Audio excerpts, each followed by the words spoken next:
वर्षाच्या छोट्या मुलीला तिचा मानसिक आणि शारीरिक छळ जो केला गेला आहे त्या संदर्भात मला वाटतं ते उमा किरण नावाचे जे कोचिंग क्लासेस आहेत तिथले विजय पवार आणि प्रशांत म्हणून जे प्रोफेसर होते त्यांच्या विरोधात FIR SP नवनीत कावत यांनी केला. आत्ताच काही वेळापूर्वी मी दोघांशी बोलले, म्हणजे कावतांशी पण बोलले आणि महिला आयोगाच्या रुपाली चाकणकर यांच्याशी देखील बोलून मी सगळी माहिती घेतली आहे. तर आत्ताच्या घटकेला जे दिसतंय की ते दोन्ही जे आरोपी आहेत त्यांना अटक झाली आहे. तिथला पूर्ण DVR देखील जप्त करण्यात आला आहे. पण माझं मोठं आव्हान आहे तिथल्या सगळ्या मुलींना, त्या उमा किरण क्लासेसच्या सगळ्या मुलींना विनंती आहे की ज्यांना ज्यांना असा त्रास झाला असेल त्यांनी त्याची तक्रार ही SP ऑफिसकडे तात्काळ करावी, म्हणजे मग SP ऑफिसला देखील त्याच्यावर पुढची कारवाई करता येईल.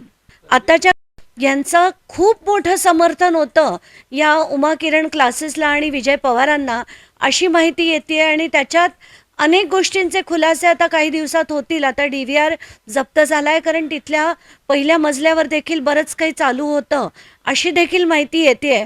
आत्ताच्या घटकेला जी माहिती येते ती अतिशय धक्कादायक आहे आणि संदीप क्षीरसागरांचे CDR चौकशी झाली पाहिजे, तर ती नक्कीच झाली पाहिजे.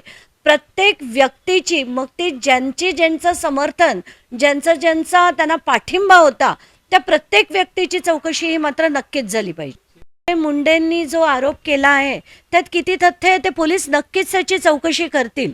पण खरं तर धनंजय मुंडेंना असे आरोप करण्याचा सध्या ते खरं तर त्यांनी केले पाहिजेत की नाही इथूनच प्रश्न सुरू होतो.